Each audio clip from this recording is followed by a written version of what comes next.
Tahukah anda ya, ketika usia berapa ya kekuatan tulang lelaki mencapai tahap maksimum ya, kata orang puncak masa tulang pada usia sekitar 25 hingga 30 tahun. Selepas melepasi usia tersebut, kepadatan tulang akan mula menurun secara perlahan-lahan. Jadi berikut adalah perinciannya ya. Usia 30-35 tahun ke atas, proses penuaan bermula dan kepadatan tulang akan berkurang secara bertahap sekitar 0.3 ya dalam masa setahun.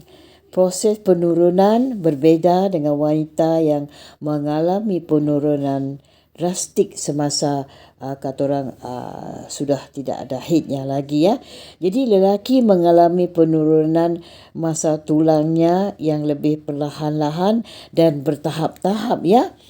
Jadi faktor risiko walaupun bermula sekitar usia 30-an, kehilangan tulang yang ketara dan risiko tulang yang rapuh ni pada lelaki biasanya meningkat selepas usia 50 hingga 60 tahun 65 tahun ke atas.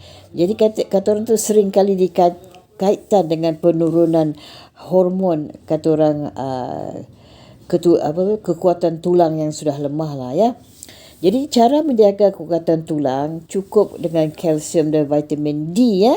Pemakanan yang betul amat penting ya. Ya, pemakanan memain peranan penting ya untuk menguatkan tulang kita walaupun kita sudah berusia 60 tahun ke atas ya.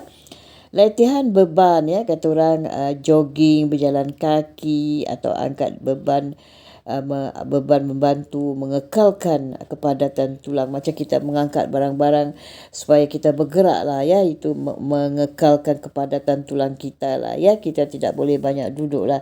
Jadi kita elakkan kata orang merokok lah. Merokok ya, alkohol ni gaya hidup tidak sihat lah ya.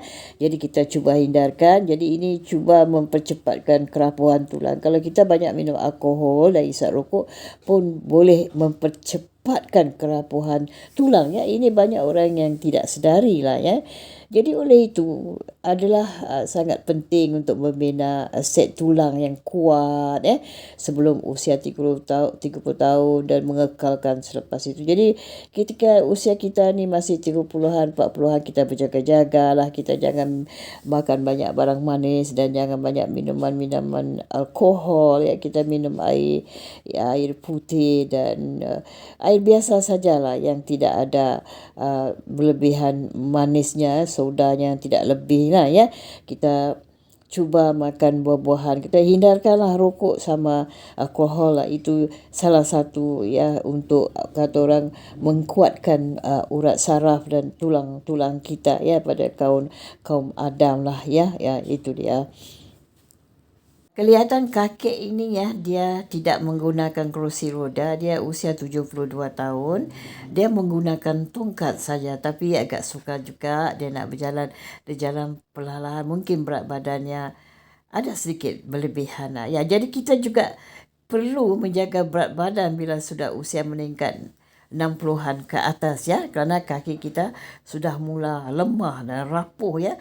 Jadi kita perlu berjaga, jangan makan malam lah ya. Selepas pukul 6 jangan kita makan nasi ya. Kita cuba kawal, kita makan buah-buahan macam buah tomat, buah apple, buah pear ya, buah limau. Ini semua membantu kita. Kita makan telur rebus 2 biji di waktu malam.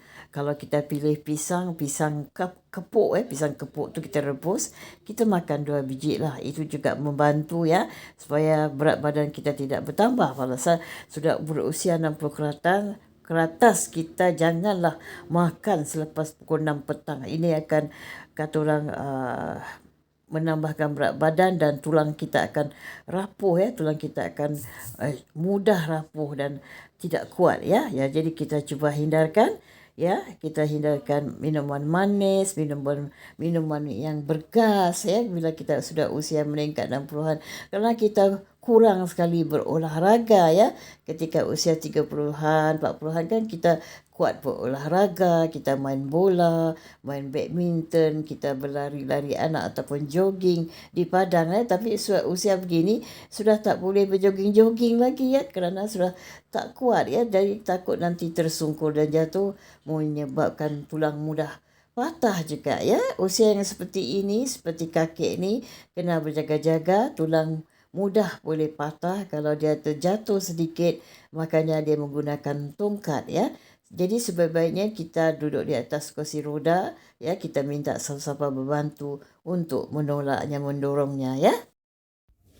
Ya, sekianlah dulu perkongsian tentang cara menjaga tulang kita sebelum usia meningkat tua ya.